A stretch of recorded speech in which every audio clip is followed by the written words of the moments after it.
I used to think $100,000 was a lot of money. I used to say, if I could just make $100,000, I would have made it. I would have made it in life. Honey, $100,000 in the year 2000 is actually $53,000 today. And I'm not saying anything is wrong with making $100,000 or it's not a big accomplishment, but it doesn't hold the same amount of weight as I thought it did in the year 2000 as it does today. If it's only buying $53,000 worth of buying power. This is why you need to live below your means, because 3 out of 5 people actually live paycheck to paycheck, and that includes people of all income brackets, including high earners. So how in the world are we supposed to live below our means when most people are living paycheck to paycheck? I'm gonna give you 4 things that you need to live below your means: budget, objective, strategy, and self-control.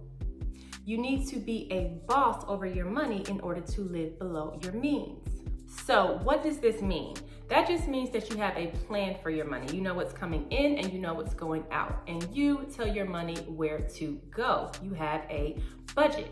Oh, objective. You have an overall goal for why you are living below your means.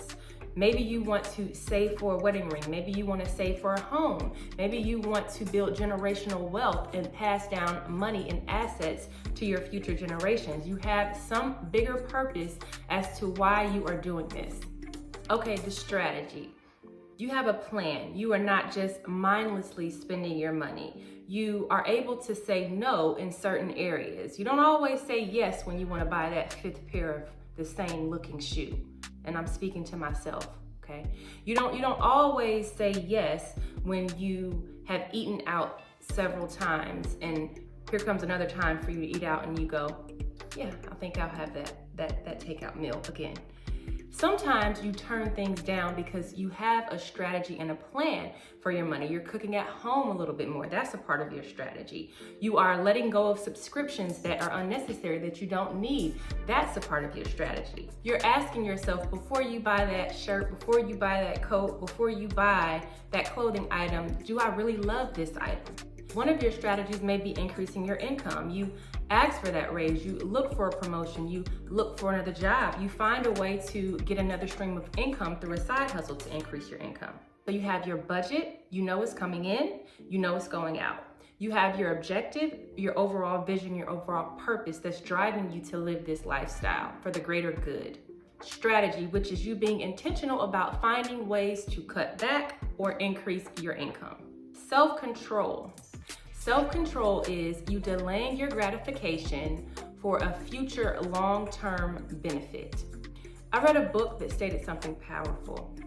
It said that in this free world, we have the power to do just about anything we want. However, when we exercise that right to do anything we want, oftentimes we end up becoming a slave to it. So self-control is denying ourselves at times for the greater good. It's managing your impulse for the long-term gain. And I'm not saying that you can enjoy yourself, but it's just saying no a little bit more. You know, I went to a restaurant Monday, Tuesday, and Wednesday. And so on Thursday, I'm gonna cook from home. And here's the thing, financial experts say that your chances of living below your means actually increases if you're single and haven't purchased a home and haven't started a family yet. So it's saying if you're single and you haven't started a family yet, this is actually the best time for you to set yourself up for success. And is it impossible if you've already started a family and you're married? No, you just have to have a different strategy. Now, is there a certain amount to say that you live below your means? No. So if you make $2,500 a month and you live off of $2,000, then you're living below your means. And guess what? You have that additional money to build wealth. And this is how people do it.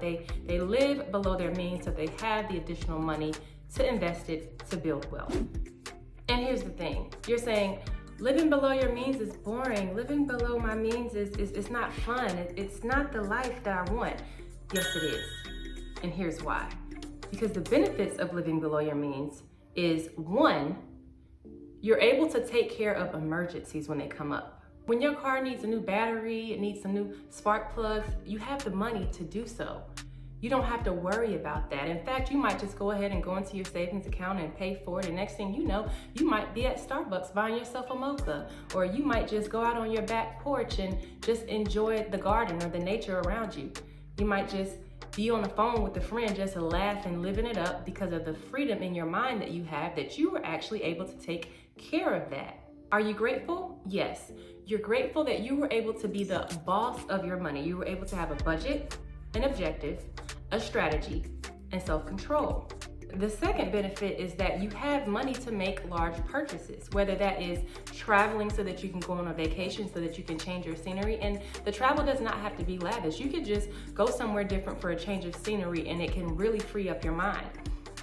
When I go and I travel, I come back with ideas. I come back rejuvenated, recharged, and refreshed. And that stuff adds joy to your life. So you can save money for these large purchases because you have delayed gratification and you've lived below your means. Now you can afford these large purchases. You might go on a vacation and come back and apologize to somebody that you need to apologize to. You might come up with your next big business idea because you had clarity in your mind. The money that was being spent on takeout 3 times a week, you now have freed some of that up, and you can put that toward things of value, like buying yourself a new laptop, buying yourself a new camera if you're a photographer or if you're in some type of content creation space, buying yourself a blender so that you can eat healthier and make healthier meals that would contribute toward the longevity of your life. The third benefit, of course, you have less stress and less worry. Listen, 73% of Americans say that the biggest part of their stress is related to money. So if you are the boss of your money, you allow yourself to have the peace of mind to free that up so that you're not worried about that and that you have peace in your mind. Life is hard enough without us adding additional things to it that we can actually change. Budget, objective, strategy, self-control.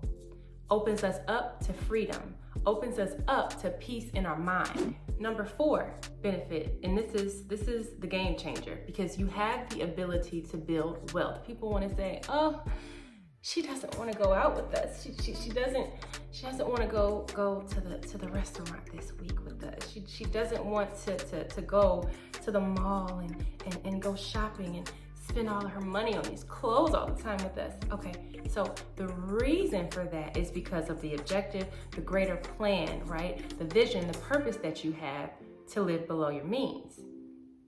And that money, that additional money that you have, you can now invest it.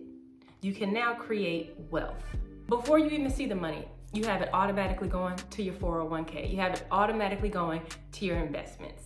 And this is an example of what wealthy people do. They pay themselves first. Another idea is if you get a raise, instead of using that money to amp up your lifestyle, which is called lifestyle creep, you would use that money and just reinvest it. Increase your 401k by 1%. If you got a 1% raise, go ahead and just increase your 401k contribution by 1%. Number 5, I love this. Number 5, give. You have the opportunity to give back to others, give back to your community, to tithe. It's true, when you give, you get more back. You are receiving more in abundance, and it makes you feel good to give to other people. Not only that, but it increases your self-control. When you know a portion of your money is being given out, you're not just spending willy-nilly. You're not just going and not looking at price tags, because you know a portion of your money is used to give to others, so it builds on that self-control. So you get the joy, you get the abundance, and you're becoming a better person. Who knew living below your means could do all of this? I'm excited. So listen, be the boss of your money. Boss, budget, objective, strategy, and self-control. And watch your life just open up and blossom. Like this video and favorite it to refer back to. And thank you again for watching, and I will see you in another video.